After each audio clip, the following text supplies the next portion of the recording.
This is season 3 of That Time I Got Reincarnated as a Slime. The story progresses after Rimuru defeated Clayman and was acknowledged as a demon lord. He mentions that after the meeting concluded, Leon and Valentine left, and they were treated to a meal by Guy.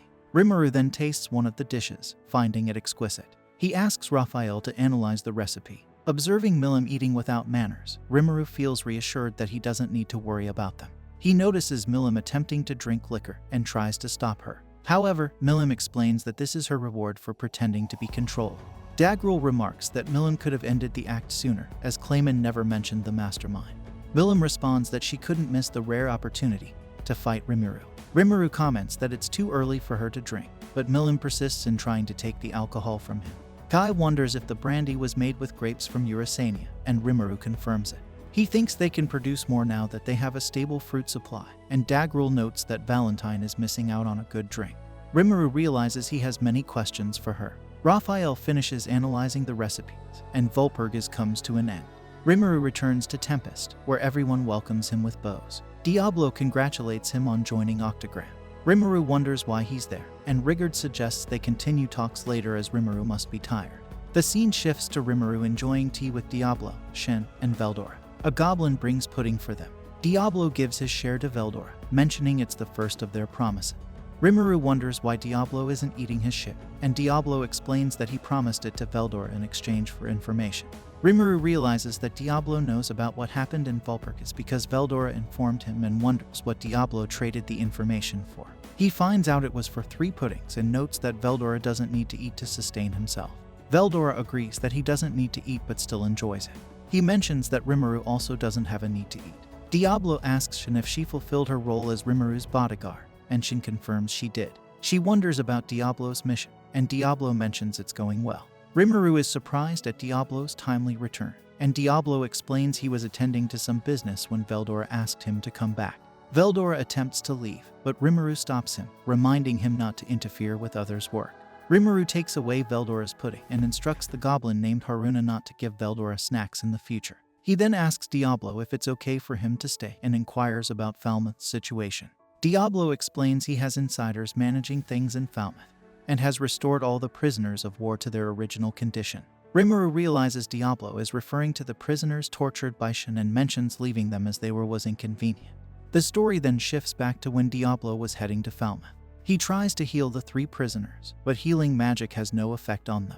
Diablo wonders what Shin did to them and proceeds to heal one of them using magic, hearing their screams. Iham and the others hope the prisoners will be okay by the time they reach Falmouth. Diablo restores Father Rahim to his original state, and the father thanks him. He then tries to heal Raisin, but Raisin asks him to attend to his king first. Diablo warns that favors will come at a cost, but heals Raisin nonetheless. Raisin hopes Diablo will allow him to serve as his lowest servant, offering his body and soul for Diablo's use and asking for mercy for King Admaris. Diablo agrees to the terms but emphasizes that he won't tolerate any disrespect towards his lord, Rimuru. He warns that even a hint of disrespect towards Rimuru could lead to dire consequence, possibly endangering the very existence of Falmouth. Raisin and Rahim agree to Diablo's conditions, pledging their loyalty to him. Raisin reflects on his torture and expresses disbelief at the betrayal of the royal sorcerer who served Falmouth for generations. He acknowledges Raisin's decision and promises Diablo his full support as Falmouth's final king. Diablo instructs them to follow his orders, assuring them that they won't suffer under his command.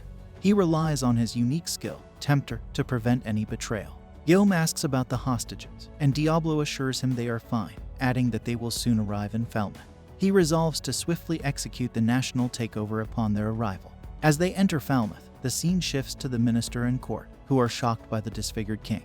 They express frustration at their inability to restore the king's normal appearance. They inquire about the situation, and Raisin clarifies that he is not Shogo. He introduces himself and explains that he worked with the champions and returned with the king. The ministers are uncertain if this means that Falmouth's forces were defeated, and they have numerous questions. One of them calls for everyone to calm down and listen to what Raisin has to say first. Raisin explains that their battle awakened the slumbering dragon in the Jura forest, causing everyone to vanish at the time of its rebirth. The ministers are puzzled as the Western Holy Church had declared the dragon dead.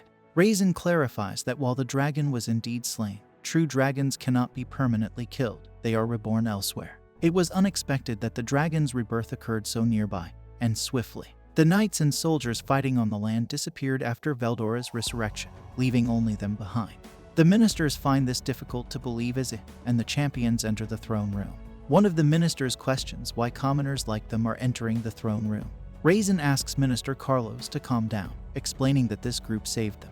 The ministers struggle to comprehend the situation.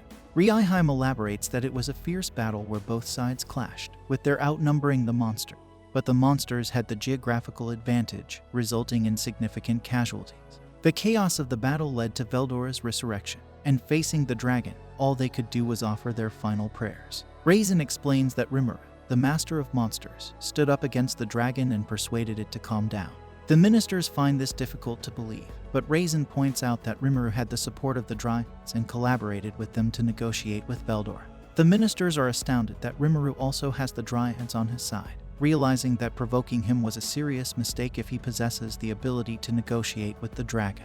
Yom assures them that they needn't worry because he aided Rimuru in defeating the Orc Lord, and Rimuru is actually a benevolent individual who wishes to coexist peacefully with humans. Carlos suggests that Jung should act as their representative and convey their demands to Rimuru, deciding to inform him of their demands at a later time.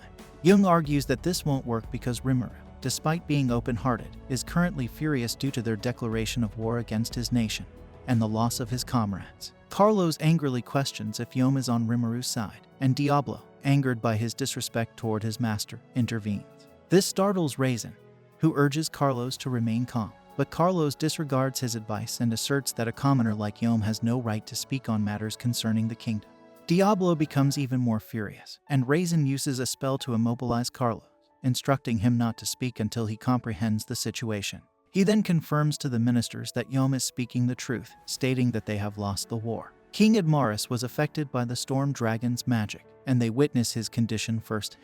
Having been held captive and released thanks to Yom's word as a champion, the ministers contemplate yielding to a nation of monsters, recognizing their disadvantage with the storm dragon on their side. One of them suggests accepting the offer. Diablo approves of this decision, promising to release their king as agreed. The soldiers become wary of him standing so close to the king and question his identity. Diablo introduces himself as Rimuru's butler and uses a potion to heal King Admaris. He then delivers a message from Rimuru, outlining the terms of peace talks scheduled for a week later. Rimuru offers 3 options. The king abdicates and pays reparations, they become a vassal state, or they continue the war. The ministers express concern about the short time frame for a decision, but Diablo dismisses their objections, emphasizing that Rimuru's concerns outweigh theirs. Diablo warns them not to resort to any tricks and gives them a week to respond, stating that failure to reply will be interpreted as a desire to continue the war. With that, he exits the throne room. The story returns to the present, with Diablo explaining how he applied pressure on everyone, leaving Rimuru astonished that Diablo revealed such a strategy. Diablo explains that instilling fear was the most effective approach, and Rimuru is curious about the terms proposed for the peace treaty. Diablo reveals that he requested 10,000 stellas in reparations, equivalent to 1 trillion yen. Rimuru finds this demand excessive, but Diablo assures him not to be concerned. He clarifies that Falmouth has only one viable option: abdication and payment of reparations, possibly with negotiations to reduce the amount. Diablo indicates that they will likely comply with lowering the price and shift the burden of payment onto a third party. Rimuru wonders about their next steps, and Diablo reassures him, saying he has everything planned. He assures that they'll be able to reclaim at least 1,000 stellas. Rimuru inquires about the plan afterward, and Diablo explains that once they choose the abdication option, King Admaris will take the fall for the crisis. Rimuru realizes that he's the third party Diablo mentioned earlier. Diablo predicts that without the royal guard, the king won't be able to oppose the nobles and will have to fulfill their demands, albeit superficially. Rimuru understands that without military support, the king's faction will lose to the nobles' faction, suggesting that absorbing Ihim's faction is the best strategy to maintain cooperation. In this scenario, Admaris would ally with Ihim and others. Rimuru suggests lending some forces to Yom, and Diablo anticipates that Raisin will contact him soon. Rimuru questions if this strategy will ensure victory, and Diablo assures him that the next king won't be able to form alliances with neighboring nations. He explains that Fuse and Gazelle are already leveraging their influence to pressure Falmouth's neighbors, but he's prepared to handle any opposition personally. Diablo urges Rimuru not to worry and agrees to leave everything to him. This brings an end to our episode 1. If you enjoyed it, then don't forget to like, share, and subscribe for more episodes. The story begins with Oscar and Lazar sneaking out of the castle together, heading towards the Azure Tower. They travel across the desert on horseback. Along the journey, Lazar continuously pleads with Oscar to turn back and return to the castle. However, Oscar is resolute in his desire to climb the Azure Tower. He believes that going back to the castle would defeat the purpose of sneaking out. Both Oscar and Lazar have their own reasons for embarking on this journey. Although Lazar is worried about the potential dangers, he refuses to leave Oscar's side and accompanies him. He cautions Oscar about the curse that befell him previously and the potential consequences of encountering the witch again. Despite Lazar's warnings, Oscar insists that he has no alternative. He reassures Lazar that if any trouble arises, he will deal with it later. Lazar expresses his fear of encountering danger along the way. He suggests that they should return to the safety of the castle in time. However, Oscar counters that he has spent the past 15 years searching for another solution without success. Therefore, feeling like he has no other choice, he continues towards the Azure Tower, home to the Witch of the Azure Moon. Legend has it that anyone who climbs the Witch's Tower and passes her trials will be granted any wish they desire. Oscar believes in this legend, but he also acknowledges that if their attempt fails, they will have to find another solution. Despite Lazar's persistent pleas for them to turn back, Oscar remains determined that he will not retreat, no matter what challenges they may face. Lazar mentions that nobody has seen the Witch of Silence for the past 15 years, and for the same period, no one has successfully reached the top of the Azure Tower, where the Witch of the Azure Moon resides. Despite this, Oscar remains steadfast in his belief that he can accomplish this feat. Lazar questions how Oscar plans to return to the castle alone if he fails to reach the top. Even though Lazar doubts Oscar's ability, Oscar remains determined and boldly opens the door to the tower. Lazar urges Oscar to be cautious as they enter. Inside the tower, Oscar is amazed by what he sees, while Lazar warns him of the dangers they might encounter. However, Lazar underestimates the challenges that Oscar will face. Ignoring Lazar's warnings, Oscar prepares to ascend the tower. He is unwavering in his resolve to reach the top and fulfill his wish to the witch. With determination, Oscar begins his ascent, paying no heed to Lazar's attempts to dissuade him.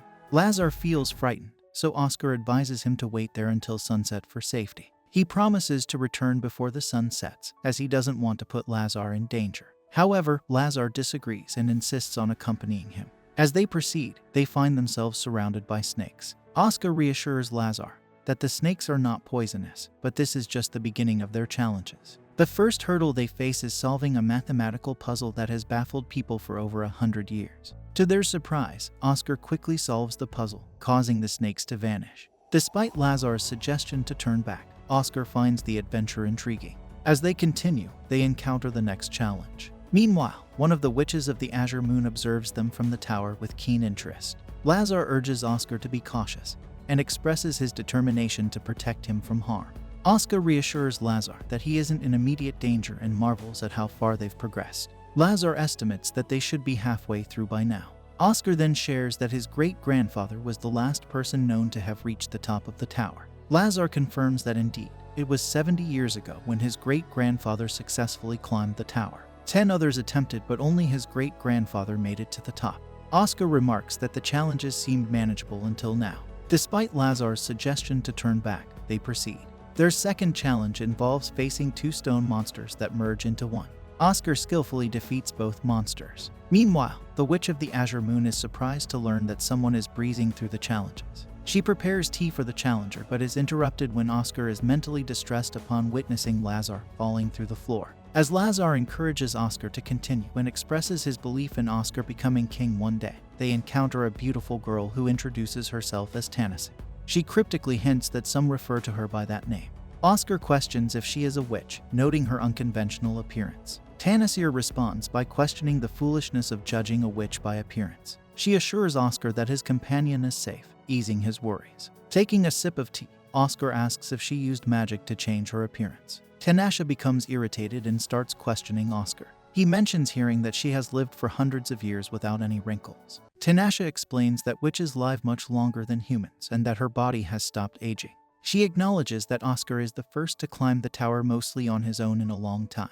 Oscar, feeling apologetic, introduces himself as Oscar Lyeth from the creator's Law's Farces, revealing his royal lineage. Tennessee is surprised to learn that he is Farce's royalty and asks if he is a descendant of Regius. Oscar confirms that Regius is his great-grandfather, to Tennessee's astonishment. Tanasha notices the resemblance between Oscar and Regius, albeit with different personalities. She jests about Oscar's appearance, and he responds with a self-deprecating comment. Tanasha laughs and remarks on Oscar's perceived masculinity compared to Regius. Oscar inquires if Tanasha lives alone in the tower. Tanasha implies familiarity with her surroundings. Batola arrives and introduces herself, informing Oscar that his companion is under her sleeping spell. Oscar expresses gratitude, prompting Tanasha to inquire about the fate of failed challengers. She becomes angry when Oscar implies that the tower might be associated with death. Tanasha explains that she ensures no one dies in the tower. Those who fail have their memories altered and are sent to different parts of the mainland. She suggests that most challengers seek fame or validation, making it a fair consequence. Batola adds that the witch is kind to those seeking help for their children's illnesses even if they fail. Tanasha scolds Latola for sharing this information with Oscar, indicating that it was unnecessary. Oscar chuckles, finding Tanasha's demeanor intriguing. Tanasha remarks that she may appear mysterious, but it's just his perception.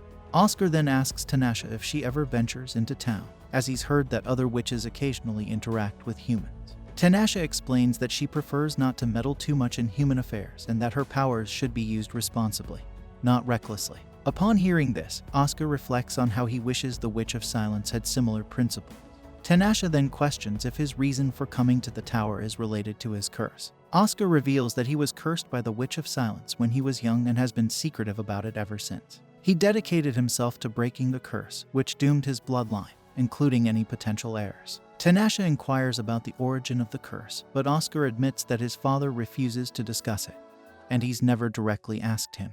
He suspects it's connected to his late mother's death. Despite his efforts to uncover clues to lift the curse, he's found nothing concrete, which is why he sought help at the tower. After hearing his story, Tanasha cautions Oscar that there's no guarantee a curse can be lifted. She explains that magic operates under specific rules, but curses defy such rules. If a curse is cast without a clear means of breaking it, even the caster might be unable to undo it in extreme cases. Surprised, Oscar questions if Tanasha can't break the curse. Tanasha confirms that indeed, she cannot, explaining that curses lack direct lethal power and can only manifest indirectly. Oscar acknowledges the potency of his curse, to which Tanasha agrees, stating it exceeds typical curses. Tanasha clarifies that what Oscar bears isn't a curse but a variant of a blessing. She touches Oscar's cheek, revealing a visible aspect of the blessing, explaining that blessings and curses are cast similarly but differ in their effects. Blessings enhance existing energy, making them potent depending on the caster's skill. The blessing on Oscar aims to protect unborn children with overwhelming force, making it impossible for a normal mother to bear. She mentions the complexity of the blessing, consisting of multiple layers intertwined, making it challenging to analyze magically. Tanasha apologizes for her inability to break the spell, but assures Oscar that she won't let him leave empty-handed. Oscar inquires if there's a solution, to which Tanasha replies affirmatively, suggesting he find a woman who can withstand the protective powers. Oscar questions the existence of such a woman, and Tanasha believes there must be a few on the mainland, selected based on magical aptitude and resistance, disregarding other factors. Oscar worries about potential obstacles like marriage, age, or youthfulness. Tanasha reassures him that if married, morally, he can't intervene, but elderly women may withstand the magic. Regarding children, he could nurture her into his ideal partner. Tanasha points out that marriages with 20-year age gaps are common among royalty, trying to uplift Oscar's spirits. Oscar falls silent, and Tanasha reassures him, mentioning she's found a potential solution. However, this time, Oscar feels disappointed, while Tanasha appears puzzled. When Oscar addresses Tanasha by her name, she becomes frightened and trembles, as nobody usually addresses her by name. Oscar reminds her that he had told her his name earlier. Tanasha apologizes and asks for clarification. Oscar then suggests an unusual idea, prompting Tanasha to agree that she can withstand the Witch of Silence's magical power. However, Oscar becomes nervous himself. He proposes that instead of searching for a possibly non-existent woman, Tanasha could fulfill his wish as the champion, to leave the tower and become his wife. Tanasha vehemently rejects this idea, which upsets Oscar, but he insists he's accepted it. Tanasha becomes angry, asserting that such a wish is impossible, especially considering the repercussions of introducing witch blood into the royal family. Oscar remains unfazed, but Tanasha warns him of the consequences, threatening to erase his memory and send him back to his castle. They argue back and forth before eventually calming down and agreeing to discuss further. Tanasha remarks on Oscar's unusual insistence. In response, Oscar retorts that he could say the same thing to Tanasha. He then recalls hearing that Tanasha had stayed in Farsa's castle for around 6 months, 70 years ago, where she taught magic and tended to flowers, enjoying her time there. Oscar wonders if this was his great-grandfather's wish, but Tanasha clarifies that it wasn't. Oscar then proposes a deal. He will stay with Tanasha in the tower for 1 year, and in return, she will accompany him to Farsis as his protector. Tanasha agrees to his request, and Lazar, who has been unconscious, suggests they return home. Oscar instructs Lazar to go home, surprising him with his sudden decision. Oscar explains that Tanasha will stay at the castle to help him lift the curse, and they will exchange skills. Curiously, Lazar whispers to Oscar, asking if he met the witch and if she ate him alive, to which Oscar laughs. They depart for the castle, where Oscar asks Tanasha if she might change her mind halfway through. Tanasha assures him that she won't. This brings an end to our episode 1. Subscribe my channel for more of this anime episodes. Every year, the magical kingdom of Clyrode calls upon hundreds of heroes from different worlds to battle the Dark One and his demon army. Benaza, summoned from Paluma, is among them, but there's a problem. He's just an ordinary merchant. Lacking magic and combat skills, Benaza is stranded in this foreign realm after a mishap prevents his return home. Rejected by the kingdom's king and left to fend for himself in a hostile land, Benaza's prospects seem grim. But what will happen once the failed hero candidate finds himself with super cheat powers once he hits level 2? Without wasting any time, let's dive into the first episode of this anime. Our story starts in Paluma's royal capital, bustling with demi-humans loading cargo. Amidst the haste, a man threatens them, but Benaza arrives, expressing gratitude for their labor and generously compensating them. He insists they deserve fair pay for their toil, disregarding societal divides. His actions bewilder fellow merchants, viewing his egalitarian approach as peculiar in a world where demi-humans are marginalized. Despite their skepticism, Benaza stands by his belief in equality, sharing his earnings without discrimination. As the demi-humans depart, Benaza's peers brand him a hypocrite, contrasting his actions with prevailing prejudices. Undeterred, Benaza aspires for harmony between humans and demi-humans, albeit his maid remarks on his solitary stance. Suddenly, an inexplicable sensation grips Benaza, enveloping him in radiant light before vanishing, leaving his maid bewildered. Benaza finds himself transported to Clyrode, greeted as a hero candidate by the kingdom's saint, marking the commencement of his journey in this new realm. The saint urgently informs Benaza of an impending dark army threatening their kingdom, seeking aid from heroes summoned across dimensions. Benaza, asserting his identity as a humble merchant, doubts his heroic status, but the summoners insist on assessing his magical potential. According to lore, summoned heroes are bestowed divine favor, their powers transcending ordinary mortal limits. Placing his hand on the magic crystal ball, Benaza's mundane stats appear, disappointing the onlookers expecting a chosen savior. With Benaza's unremarkable level 1 skills, doubts arise about the summoning ritual's efficacy. Suddenly, a divine revelation alters the narrative, amplifying each skill to an unprecedented 999 points. Realizing Benaza's unexpected prowess, the summoners implore him to safeguard their realm with his newfound immense magic, acknowledging him as the hero their kingdom desperately needs. Benaza pleads with them to send him back to his old world, but his request falls on deaf ears as the people ignore him, leaving him to wander the castle alone, grappling with disbelief at finding himself in another realm. Seeking clarity, he approaches the king, only to learn from his retainer that the gate through which he was summoned has closed, trapping him in this unfamiliar land indefinitely due to insufficient mana power in his world to reopen it. Offered residence in the Dalleaves of Forest under the condition of secrecy regarding the summoning mishap, Benaza is dismissed as a hero and dispatched to the forest. Along the journey, he attempts to glean insights about this world from the demi-human accompanying him, only to be instructed to remain silent until they reach their destination. Benaza, accustomed to the concept of slavery in his own world, is surprised to learn of the absence of such oppression here, where humans and demi-humans coexist harmoniously. Arriving at the Dalleaves of Forest, the demi-human presents him with a bottomless bag, a gift from the king intended for Benaza. Benaza is relieved to find the familiar bottomless bag in this new world, its contents providing him with essential items like money and food to sustain him. The demi-human advises him to leave the forest swiftly for his safety, a warning Benaza tucks away despite his lack of knowledge about the kingdom's geography. As he delves into the bag, Benaza discovers it functions just like its counterpart in his world.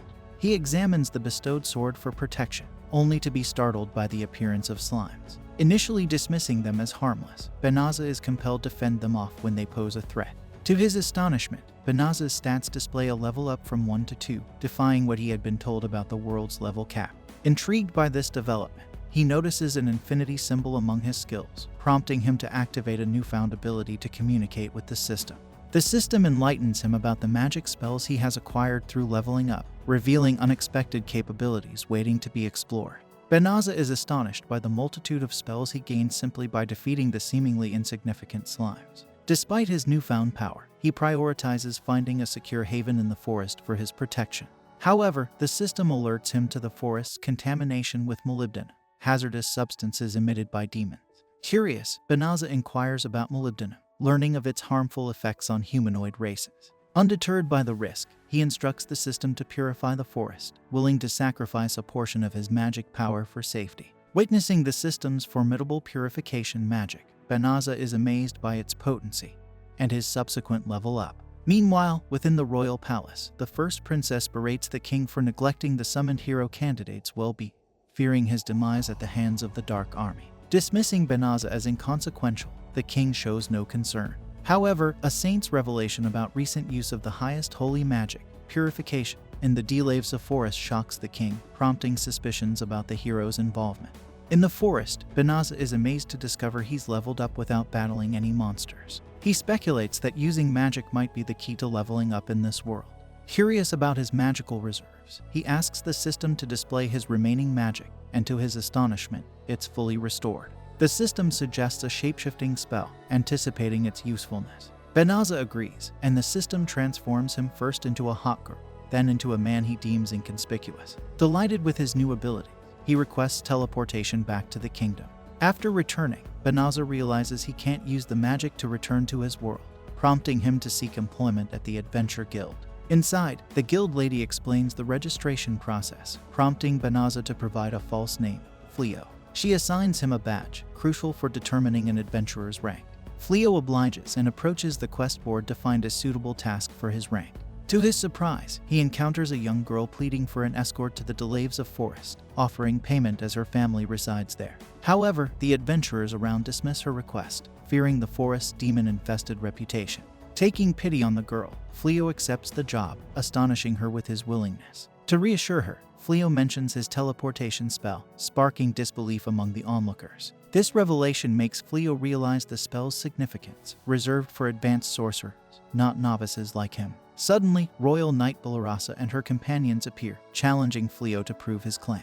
They express skepticism, deeming such magic beyond his capabilities. However, Fleo stands by his assertion, prompting Balarasa to demand an explanation. Apologizing for her skepticism, Balarasa listens as the girl reveals the forest's malice has vanished, adding another layer of intrigue to the situation. Just as Fleo is about to reveal his role in purifying the forest, the system warns him against sharing information with demons. The girls, armed and ready, encircle the little girl, who is exposed as a demon using a disguise spell. Balarasa identifies her as Fenris, the younger sibling of Fengarl from the Infernal Four. Recognizing the danger, Balarasa acknowledges their inferiority against such a formidable demon lupine. Fenris unleashes her Malicium attack, incapacitating the girls. Surprisingly, Fleo remains unaffected by the assault. Enraged, Fenris attempts to devour them, but Fleo rescues them with teleportation magic, resolving to confront Fenris alone. With determination, Fleo vows to utilize all his magic spells to combat Fenris and protect the kingdom. This brings an end to episode 1. More of the anime episode will be uploaded in my channel, so don't forget to like, share, and subscribe. The anime starts with our main character, Tomokiwi Kanata, being brutally attacked by a wild lady who seems to derive pleasure from it.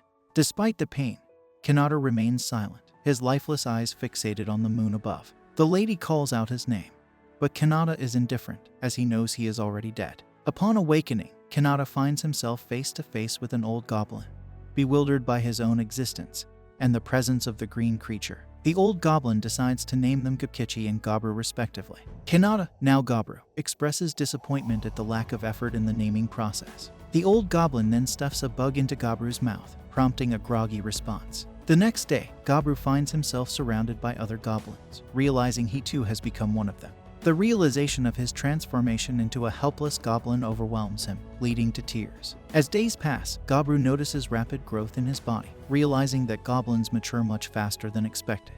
Determined to survive, he embraces his new life with optimism. On the 4th day, the old goblin gives them some bugs and informs everyone that this will be the last food they'll get from him. He will no longer provide food.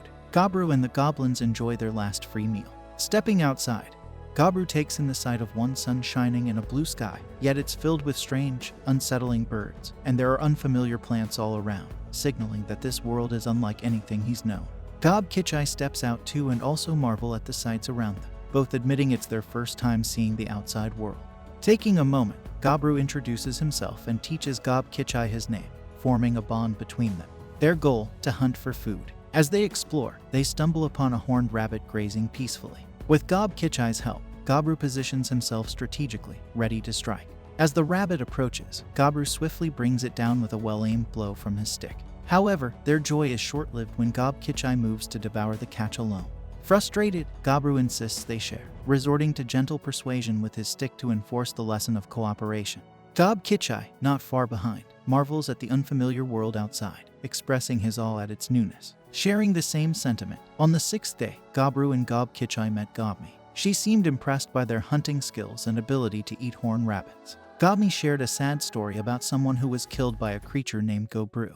It was quite surprising. Gob Kichai wanted some praise too, but Gobmi told him he was just average. The leader asked Gobmi if she wanted to join their hunt the next day. She happily agreed and hugged Gobru. However, they couldn't go hunting when the time came because it was raining. So, they postponed the hunt until the following day. Gobru used this indoor time to check what supplies they had. He also tried to make a new weapon. Gabru found some ore and began refining it with a rock. While he worked, he couldn't help but think about the human captives nearby and their unfortunate situation. He tried to push those thoughts aside, and Gob Kichai helped by starting a conversation and telling him he seemed motivated. The seasoned goblin observes that Gabru might level up faster than anticipated upon a closer look. This is the first time the young one hears about this leveling idea. Gobji educates him about the gestures used to display one's level. Gabru taps his head, and the system notifies him that Gobji is at level 86. The elder reveals that upon reaching level 100, one can evolve into a more advanced being. This achievement is quite rare, as only 1 out of every dozen goblins manages to accomplish it. Gabru notes mentally that goblins age rapidly, as Gobji, despite being in his 22nd, appears to be on his last legs. The old goblin informs Gabru that the goblins in their prime will return soon. When they do, the newborns will witness what an evolved hobgoblin looks like. However, Gobji is more interested in seeing what kind of prey they will bring this time. It has been 8 days since Gabru's reincarnation.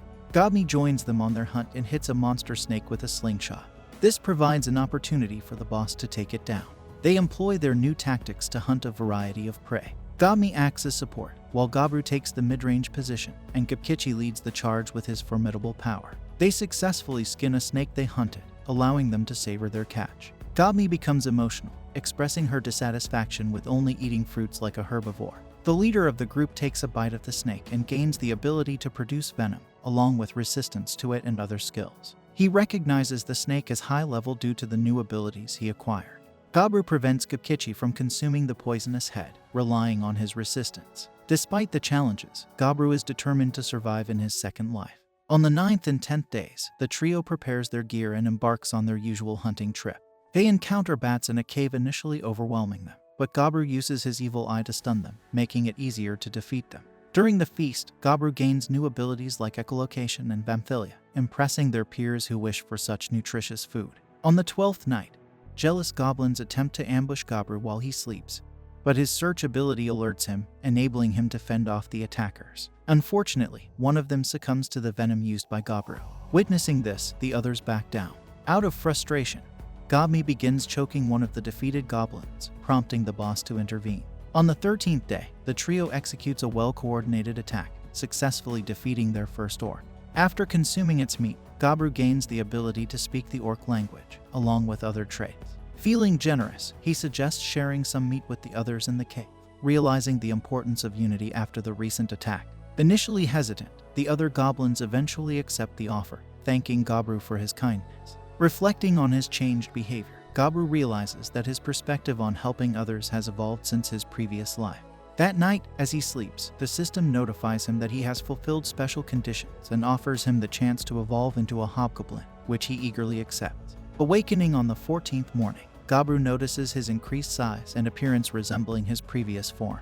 Gubkichi also notices his transformation, and Gabmi praises their enhanced appearance. They are surprised by their rapid progress, achieving a rank up in less than a month since their birth, an unprecedented feat. Gubkichi wants to gauge his newfound strength, so he proposes a sparring match with Gabru. They venture to a secluded part of the forest where they engage in a fierce brawl. Despite Gubkichi's impressive power, Gabru, the goblin Chad, emerges victorious. Their duel is interrupted when Gabru senses impending danger. Aware that Gabmi was observing them, Gabru calls her forth and instructs her to wield the crossbow they crafted earlier. Meanwhile, a pack of wolves begins hunting horned rabbits, driving them into goblin territory. After feasting on the rabbits, the wolves spot an orc and target him as their next prey. The trio, observing from a distance, sees an opportunity to test their evolved strength against the wolves. Gabru signals Gabmi to initiate the attack by targeting the wolf pack's leader with a well-aimed shot from her crossbow. As chaos erupts, Gubkichi and Gabru engage the wolves head-on, swiftly overpowering them. The absence of their leader leaves the black wolves disorganized and vulnerable. Despite a fierce struggle, Gabmi and Gubkichi emerge victorious, standing triumphantly over the defeated wolves. Although the wolf leader attempts to rise again, Gabmi delivers the final blow, ensuring their victory. Gabru wastes no time sinking his teeth into the meat, immediately gaining new abilities: Wild Hunt, Hides Armor, and Order. These skills grant him military leadership prowess. Together with Gubkichi and Gabmi, they present their impressive catch to the rest of the goblin horde, who are duly impressed. Gabru, however, seeks no gratitude. He merely expects them to match their hunting efforts. Some of the horde members express concern about meeting such a high quota. Worried, they plead with Gabru not to punish them. Recognizing their lack of combat skills, Gabru decides to teach them how to defend themselves and even offers to instruct them in weapon crafting. Encouraging them to stand up as comrades, Gabru earns their admiration and loyalty. They hail him as a good leader, chanting his name in unison. Whether it's due to the order ability he acquired or some other influence, Gabru feels a sense of clarity about his path forward to grow stronger, lead his comrades, and achieve his goals. With a sly grin, he contemplates his secret plans. By the 17th day, progress is evident, but there's still much to learn. Returning to the cave, Gabru is pleased to find that Gabmi has also evolved into a hobgoblin. She flashes him a cute smile, marking the end of the episode. If you enjoyed it, then don't forget to like, share, and subscribe to our channel. When Zagan, a formidable sorcerer, ventures into an auction for the possessions of the deceased Archdemon, he anticipates uncovering potent relics. Yet, amidst the array of items, he is captivated by the presence of Nephilia, a rare white-haired elf being auctioned as a slave. Zagan impulsively spends his entire fortune to acquire her by an immediate and undisclosed attraction. However, Zagan faces a challenge. He struggles with social interactions and expressing his emotions. Will he be able to overcome his social issues and express his love for Nephilia? The story begins with a soldier named Myers assaulting a girl. She demands to know why, only to discover that the soldier is actually a sorcerer in disguise. Using his knife, the sorcerer tears the girl's clothes and mentions something about a living virgin's face being important. Before the sorcerer can do more harm, a man named Zagan sneaks up from behind and grabs him. Zagan, the owner of the garden, demands to know why the sorcerer is causing trouble. Realizing he's in Zagan's territory, the sorcerer offers his research data in exchange for his freedom. Zagan refuses, stating he won't tolerate sorcery that involves harming others, and promptly dispatches the sorcerer. Witnessing the violence, the girl faints, and Zagan worries he may have gone too far. He restores everything to how it was, hoping the girl will think it was all a dream. Noticing a cross necklace on the girl, Zagan realizes she's associated with the church, enemies of sorcerers. Despite saving her, Zagan knows he'll likely be blamed for the attack but decides he doesn't care. He attempts to teleport the girl to safety, but someone's magic interferes with his spell. Zagan suspects it's the work of Barbaros and wonders if he's interrupted something. Zagan explains that he was just dealing with a troublemaker in his yard, and Barbaros notices the girl lying nearby has a good amount of mana. Barbaros wonders if Zagan plans to use her for a ritual sacrifice, but Zagan assures him that's not his style, and promptly teleports the girl away. Barbaros expresses disappointment, suggesting Zagan should have let him have the girl if he wasn't going to use her. Zagan brushes off the comment, saying he doesn't have time for such nonsense and needs to go to bed after staying up late reading sorcery books. As Zagan tries to leave, Barbaros stops him, suggesting he could wake up by tweaking his brain with adrenaline. Zagan retorts that such sorcery is what caused Barbaros to have his messed up appearance. Barbaros defends body manipulation as basic sorcery to maintain health and longevity, although they still have a limit of about 1,000 years. Changing the subject, Barbaros reveals that one of the archdemons named Marcosius is dead, sharing interesting news with Zagan. Zagan is surprised to hear this news, explaining that becoming an archdemon grants immense mana and authority over lesser sorcerers. Archdemons are considered the top of the sorcery hierarchy, and out of the 13 archdemons, the one who lived for 1,000 years recently passed away. Barbaros mentions a significant auction happening in Marcosius's territory, where the late archdemons' belongings will be up for sale. The scene shifts to Zagan heading to Marcosius's territory with Barbaros, realizing that Barbaros only informed him about the auction because he wants to borrow money. Barbaros suggests he might buy the legacy himself, but Zagan finds it unfair. Barbaros argues that Zagan is the only one who would lend him money, and if he does, he'll help him meet some nice girls. Zagan brushes off the idea, saying women cause more trouble than they're worth, and notices the city guards acting nervously. Barbaros explains that the city is tense due to a series of kidnappings, with some foolish people snatching women for sorcery experiment. Zagan finds this dangerous, noting it's akin to provoking the church. Barbaros speculates they might be attempting to summon a real demon, though Zagan considers it mere folklore. Descending underground for the auction, Barbaros reveals that Zagan is under suspicion for the kidnapping. Zagan denies involvement, stating he has no interest in such dark sorcery. Barbaros remarks that orchestrating the kidnappings would be beyond Zagan's capability, as he lacks the necessary allies. Arriving at the auction, Barbaros introduces the prominent figures present, including Valefor the Apparition, Gremory the Enchantress, and Chimerus the Black Blade. Zagan explains that these second names are like titles for sorcerers. Barbaros informs Zagan that they are candidates to become the 13th archdemon, now that old Marcosius is gone, and he himself is one of the candidates. Zagan wonders who decides the 13th archdemon, and Barbaros explains it's determined by the remaining 12 archdemons. Gremory also notices Barbaros, known as the Purgatory, and Zagan, and she questions why Zagan, who is young and lacks a title, is among the archdemon candidates. The auctioneer then presents their final item, explaining it was meant for Archdemon Marcosius, but was left behind after his passing. They reveal it's an elf from the distant Northern Holy Land. Zagan is surprised to see the silver-haired elf, and the auctioneer emphasizes the elf's closeness to gods and natural spirits, making her magical properties highly valuable. Bidding starts at 10,000, and Zagan immediately bids 1 million for the elf, stunning everyone. Zagan is captivated by the elf's beauty, and desires to help her, make her smile, and touch her. He feels like he's found something unexpected and approaches the stage. Feeling socially awkward, Zagan wonders what to say to the elf and questions why she's chained. The host explains the collar contains her mana, preventing her from escaping. Zagan expresses a desire to talk to her and hear her voice, unintentionally giving the auction attendees the wrong impression. The scene shifts to Zagan in his castle with the girl, feeling unsure about what to do next after bringing her home. He knows he'll have to talk to her eventually, and runs through different conversation scenarios in his head, but none seem right. The elf then asks if she can ask a question, and Zagan finds her voice sweet. He encourages her to ask, and she wonders how she'll be killed, hoping to prepare herself.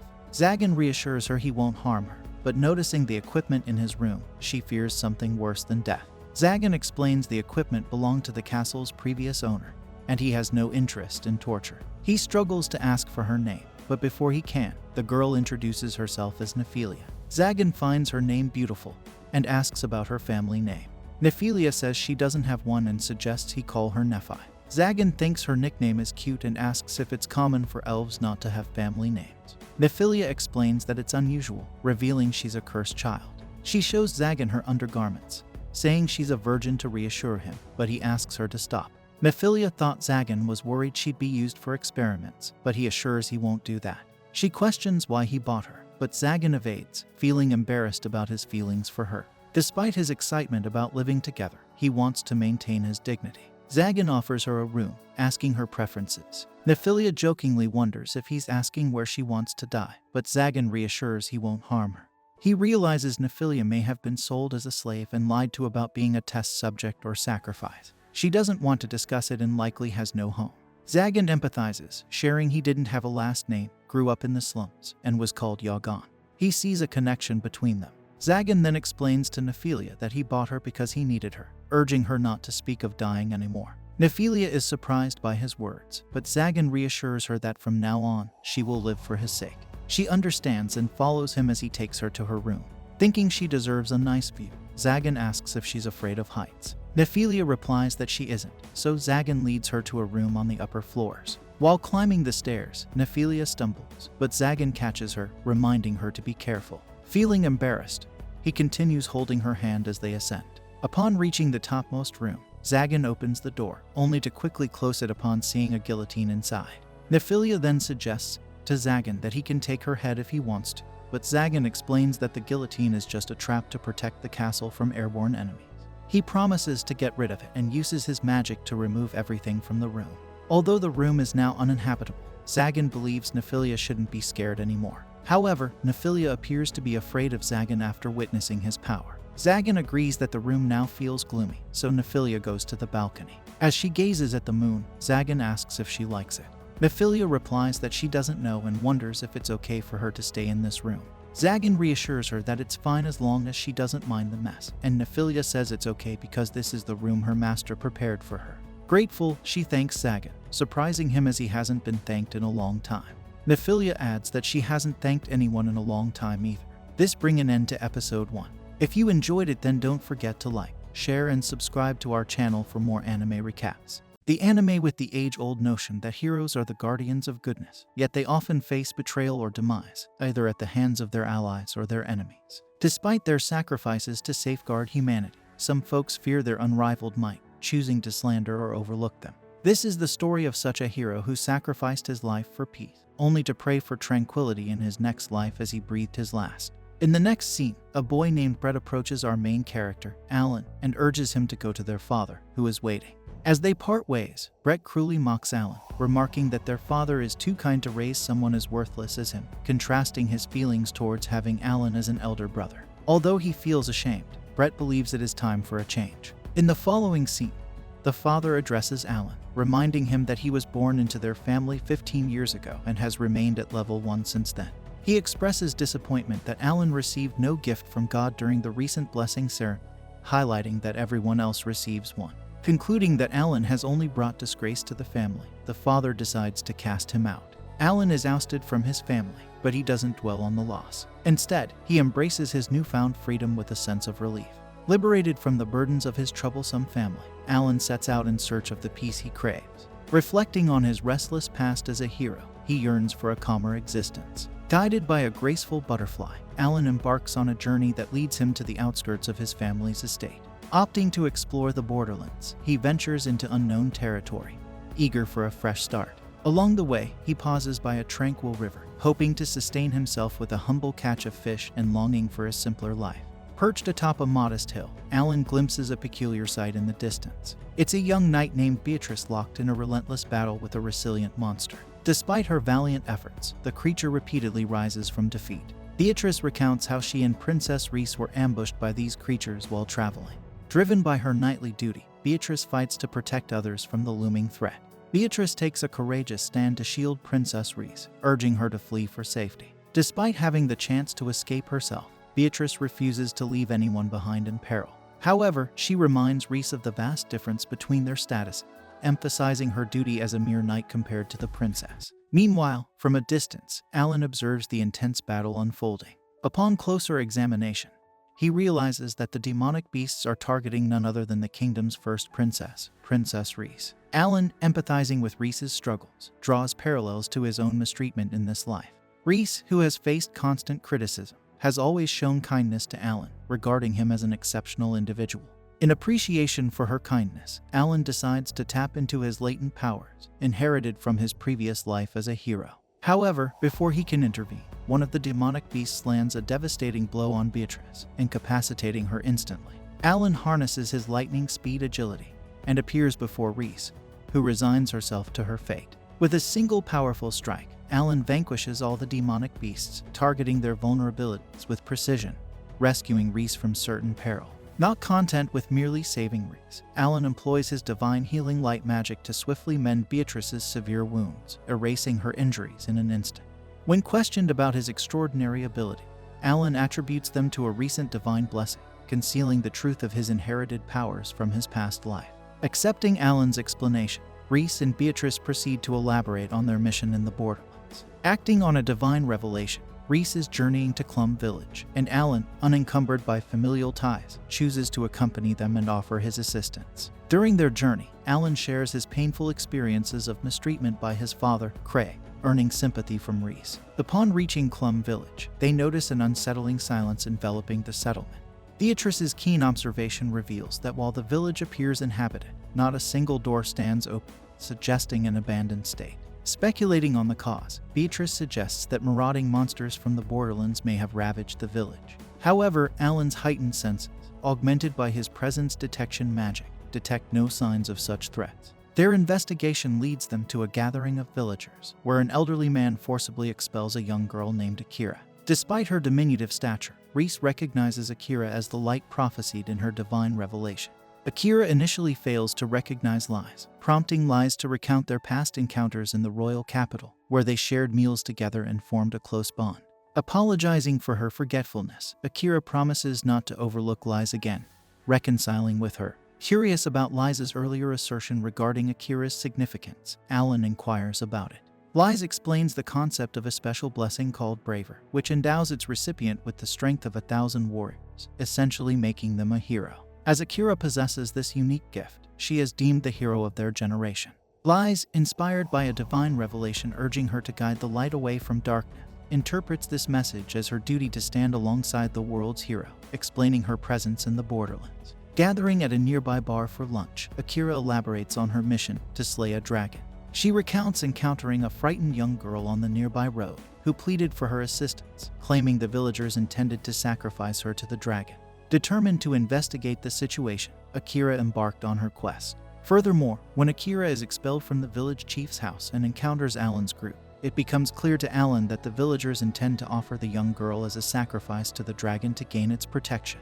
He recognizes the desperation of the villagers resorting to such a cruel act to fend off monsters. Despite this, Alan intervenes to prevent Akira from slaying the dragon, understanding that such an action would only exacerbate the villagers' plight. Nevertheless, Akira opts to aid the young girl instead of appeasing the heartless villagers, and both Lies and Beatrice join her cause. Deciding to accompany them, Alan acknowledges that he has nothing better to do with his mundane existence. He expresses his belief that he cannot idly stand by while his dear friends are in danger. As the group approaches the mountain where the dragon supposedly dwells, Akira halts them to devise a strategic plan before engaging in battle. First, Akira settles onto the ground, encouraging the group to brainstorm ideas for defeating the dragon. Each person contributes their own plan, with one suggesting they approach the mountain peak via the main road while the others flank from behind.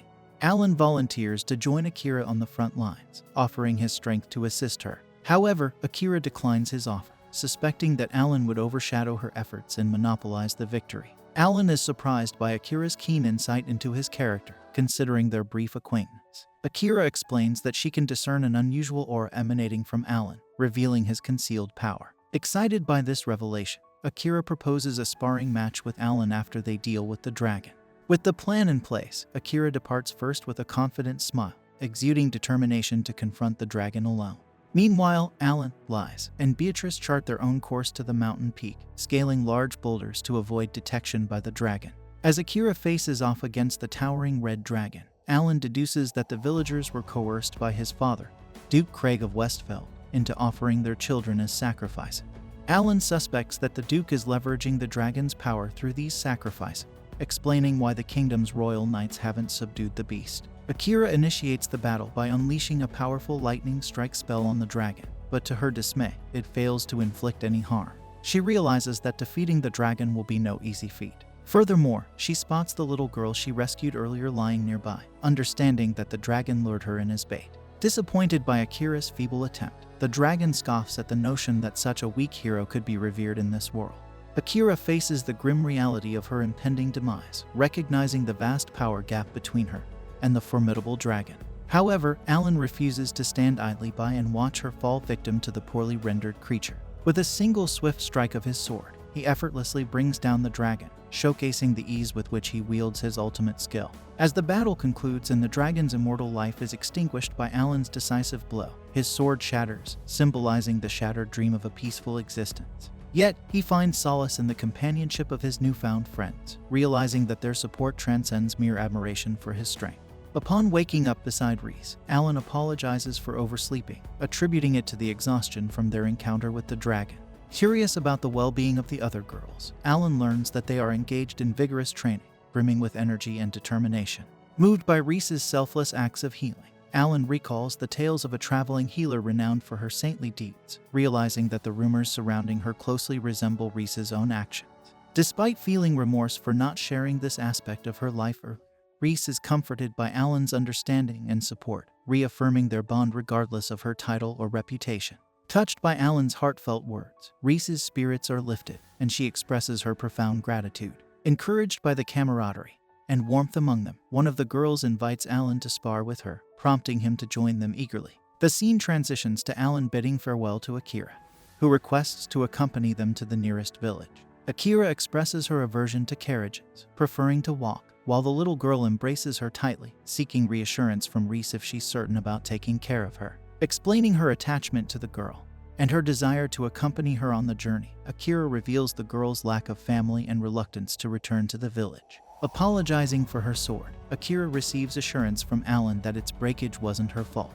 He acknowledges her vital role in defeating the dragon and emphasizes that her unique sword belongs with her. Alan declares Akira as the true hero for the little girl and credits her indispensable contribution to their victory. Accepting Alan's words, Akira departs with the little girl, bidding farewell to Alan and his companion.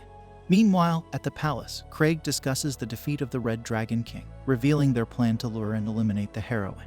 Angered by the Saint's interference, Craig's assistant informs him of the Saint's assistance to the girl, further frustrating Craig. Brett suggests deploying a massive herd of creatures for the next encounter, but Craig cautions against risking more magical creatures. Craig's father intervenes, assuring that they're safe in the border areas and will have ample opportunities to eliminate their targets. He instructs the assistant to locate the elves, vowing revenge on the kingdom once they're found. Back with Alan and the girls, he inquires about finding a blacksmith to craft him a new sword. Reese suggests a nearby blacksmith named Elvira in Granholm, while Beatrice mentions another skilled but eccentric blacksmith named Ilf. Despite apologizing for involving him, Alan expresses gratitude, suggesting that he should be thankful in this instance. Regarding returning to the capital as a princess, Reese declines, citing Beatrice's presence and their successful contact with her father. Later, in a secluded part of the forest, Alan uses his magic to start a fire, much to the delight of the girls. They gather around the fire, and Reese inadvertently falls asleep on Alan's leg, quickly apologizing upon awakening. Beatrice chuckles and suggests that since they're engaged, there's no harm in her sharing a sleeping space with Alan. Reese becomes irritated and informs Beatrice that Alan is her ex-fiancé. Alan intervenes, stating that there's no issue with Beatrice sleeping beside him, which surprises Reese, who then expresses her objection, catching Alan off guard. As time passes, both girls drift off to sleep. Alan reflects quietly, finding solace in the moment, noting that such serene companionship is a novelty in his second chance at life in this world. Recollecting their first encounter under the moonlight, Alan muses on the past, while an apparition of his former self appears beside him, admiring the beauty of the moon. Introducing herself as Risa Distilla, Reese expresses her eagerness to become acquainted with Alan, revealing her belief in their engagement. Alan, taken aback by this revelation, is brought back to reality, pondering that perhaps this tranquil interlude resembles the peace he once yearned for. The scene shifts to morning in Granholm town, bustling with activity in the market square. Alan observes the liveliness of the town, which surprises him given its border location. Beatrice explains that adventurers and wanderers often converge there due to its strategic position. Arriving at the blacksmith's abode, Reese expresses confidence in the blacksmith's ability to forge a perfect sword for Alan. Beatrice finds it peculiar that amidst the typically audible clanging of swords, this particular blacksmith remains secluded, solely focused on her craft. Approaching the door, Alan discovers it open and leads the group inside, where they find an array of formidable weapons. Impressed, Alan remarks on the superior quality of these weapons compared to his own broken sword. Suddenly, they hear Reese scream, and they rush to her side to find Noel collapsed on the ground. Beatrice holds her, explaining that this is a common occurrence. Noel often exhausts herself from overwork and falls asleep. They watch as Reese employs her healing magic to rouse her, prompting Alan to inquire if she uses magic every time to alleviate her fatigue. Reese confirms, admitting that she had forgotten about it due to the long interval since she last used her magic.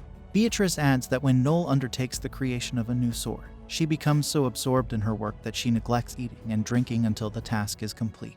Once Noel awakens and notices Reese and Beatrice, whom she hasn't seen in a while, she inquires about the boy, Alan. Beatrice elucidates that he serves as a personal guard for Reese-sama and is known as Alan. Noel then asks if they wish for her to craft a new sword for him. She explains her current workload and the numerous orders she has received, indicating her inability to accommodate new requests. Furthermore, Alan already possesses a sword, albeit a broken one.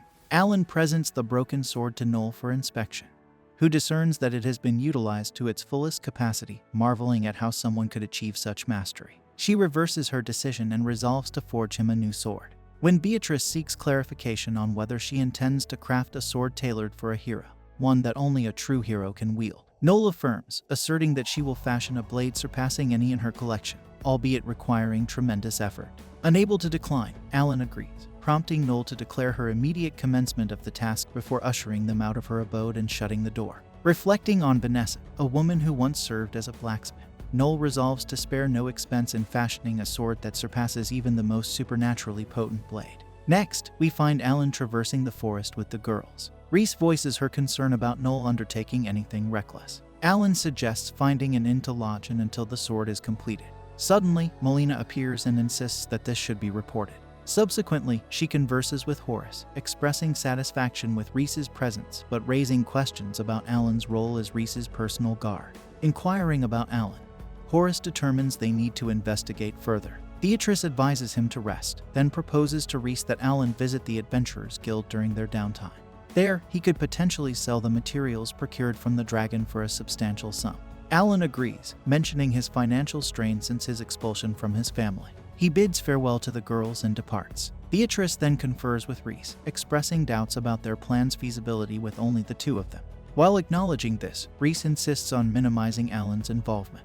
The scene shifts to the Adventurers Guild, where Alan is welcomed by the receptionist. He expresses his intent to exchange materials for money. The receptionist examines his items, notably surprised by the dragon scale's presence, deeming it exceedingly valuable alongside the other assorted items. She takes the items to inform the manager. Meanwhile, Alan finds himself conversing with Maylene and her assistant, who express curiosity about the dragon.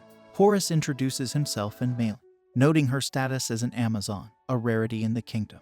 Despite their imposing appearance, they lack insight into adventuring and seek knowledge from experienced adventurers. Horace queries Alan about his acquisition of the dragon scale, wondering if he faced the dragon alone or with allies. Alan admits to needing assistance, prompting Horace to inquire if the heroine accompanied him, presuming the battle was exhilarating. As the receptionist concludes her evaluation, Horace and Maylene depart, discussing their impressions of Alan. Horace remarks on the necessity of assessing Alan's capability, though he didn't anticipate him being bereft of divine gifts, rendering him inconsequential as an opponent. Noel's expression shifts to one of astonishment upon seeing Horace, but she quickly returns her focus elsewhere. Meanwhile, Horace instructs Maylene to shadow Alan discreetly, emphasizing the importance of secrecy to avoid potential complication. With a nod, Maylene vanishes from sight. The scene returns to Alan, who vigorously tests the sword's capabilities by dispatching numerous monsters. Expressing his satisfaction, Alan praises the sword's quality to Noel. Taking the sword in hand, Noel channels her magical prowess, augmenting its strength and sharpness beyond the ordinary eye's perception. She discerns the sword's condition intricately, and enhances its speed and precision through her magic. Impressed by Alan's skill in wielding the sword without a scratch, she suggests challenging stronger adversary. Leading Alan deeper into the forest as night descends, they find their campfire still burning brightly. Noel remarks on the unusual absence of monsters, speculating that they might have fled in fear of confronting Alan. However, Noel's anxiety surfaces as she recalls her mentor Vanessa's advice to flee upon encountering formidable adversary. Encouraging Alan, she urges him to awaken a slumbering monster and engage it with his sword, her voice resounding in the forest. This brings an end to our episode 1 and 2.